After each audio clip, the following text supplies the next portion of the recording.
Hello students, it's 10th December 2021 and we are going to discuss worksheet number 130 for the subject of mathematics. So this is a worksheet from Directorate of Education, Government of National Capital Territory of Delhi. So what will be the learning outcomes of this worksheet? So we will be able to find half, 1/3 and 1/4 of a whole. That means we will know about fraction. कोई भी चीज़ हमें अगर दी गई है, कोई भी shape अगर हमें दी है तो हम उसका हाफ यानी 1/2, 1/3 यानी 1/3 एंड 1/4 निकाल पाएंगे। तो हम बात कर लेते हैं कोविड-19 के संदर्भ में कुछ उचित व्यवहार के बारे में, जैसे कि आपको हमेशा मास्क पहनकर ही घर से बाहर निकलना है, हाथों को साबुन और पानी से नियमित रूप से धोना है, सैनिटाइजर का प्रयोग करना है और साथ ही सामाजिक दूरी को बनाए रखना है। चॉकलेट के हिस्से। अमन और तारा भाई बहन हैं। उनके पिताजी उनके लिए कुछ चॉकलेट लाए हैं। हर चॉकलेट अलग अलग आकार यानी अलग अलग शेप की है। पिताजी ने कहा, दोनों बच्चे चॉकलेट को बराबर बराबर बांट कर खाना। अमन ने हर एक चॉकलेट को नीचे दिखाए गए तरीकों से बांटा है। तारा को चॉकलेट के हिस्से बराबर नहीं लगे। उसे लगा है कि अमन ने ज़्यादा ले लिए हैं और हिस्से बराबर नहीं है।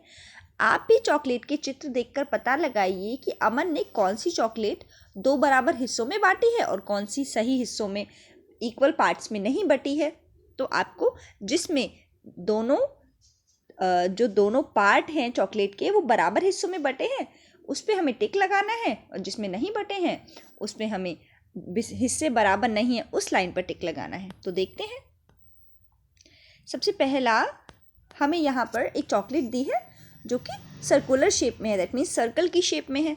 तो इसमें 2 स्टेटमेंट लिखी हैं। पहला है हिस्से बराबर हैं और दूसरा हिस्से बराबर नहीं है।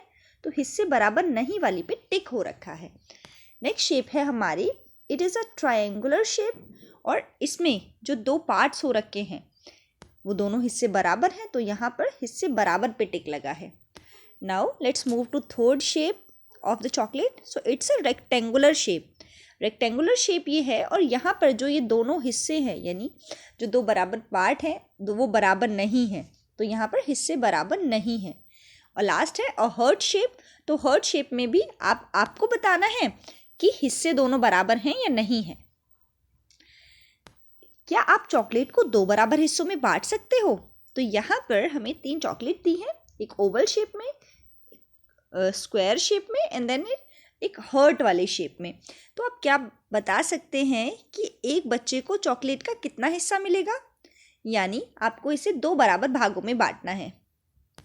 और जब हमने 2 बराबर भागों में बांट दिया, फॉर एग्जांपल यहाँ मैं हमें करके दिखाती हूँ मैं आपको। तो अगर हम इस चॉकलेट को 2 बराबर हिस्सों में बांट दें तो हर बच्चे को जो हिस्सा मिलेगा वो कितना होगा, ये भी क्वेश्चन हमसे नीचे पूछा गया है। तो यहाँ पर 2 हिस्से हैं, दोनों बराबर हिस्से हैं, तो टोटल शेप हो गई 1। जब हमने इसके हिस्से कर दिए 2 तो इसका मतलब हमारे पास 2 पार्ट्स आ गए और एक बच्चे को कितना पार्ट मिलेगा उस पार्ट में से? 1 पार्ट।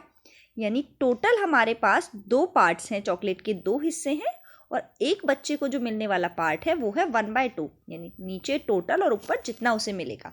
तो ऐसे हम फ्रैक्शन में शो करेंगे कि एक बच्चे को कितना पार्ट मिलेगा। आगे है,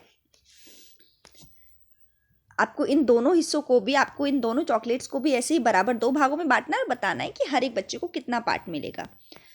आगे है, क्या आप जानते हैं हम किसी एक चीज़ या चीज़ों के एक समूह को 2 बराबर भागों में बांटते हैं तो एक हिस्सा पूरे हिस्से का आधा होता है। आपने भी देखा होगा जब कोई भी चीज़ 2 बराबर हिस्सों में बट रही है तो हर एक हिस्से को हम आधा बोलते हैं। और गणित की भाषा में, मैथ्स की भाषा में हम इसे क्या लिखेंगे? जैसा कि हमें यहाँ नज़र आ रहा है कि 2 इक्वल पार्ट्स हैं, तो जो टोटल कितने पार्ट्स हैं? 2। उसमें से हर एक को, यानी उसमें जो आधा पोर्शन है वो क्या है? 1/2। हर एक पोर्शन 1/2 कहलाएगा। ऐसे ही यहाँ पर जब हम किसी चीज़ या चीज़ों के समूह को 4 बराबर हिस्सों में बांटते हैं तो हर एक पार्ट क्या कहलाएगा? अब यहाँ पर टोटल हिस्से हैं 4 और हर एक पार्ट यानी 1/4 कहलाएगा। यानी हम इस पार्ट की बात करें या इस पार्ट की या इस पार्ट की या इस पार्ट की, तो हर एक पार्ट हमारा 1/4, हिंदी में 1/4 और इंग्लिश में 1/4 या क्वार्टर, वो हमारा कहलाएगा। और गणितीय भाषा में हम इसे लिखेंगे 1/4।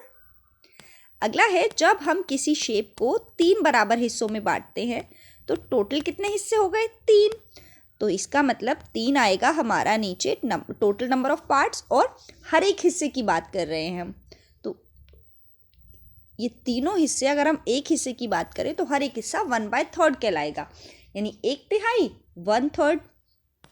तो यहाँ हमने सीखा कि हम आधे बराबर 4 भागों को या बराबर 3 भागों को कैसे लिखते हैं। आगे है, अमन और तारा के 2 मित्र भी उसी समय घर आ गए।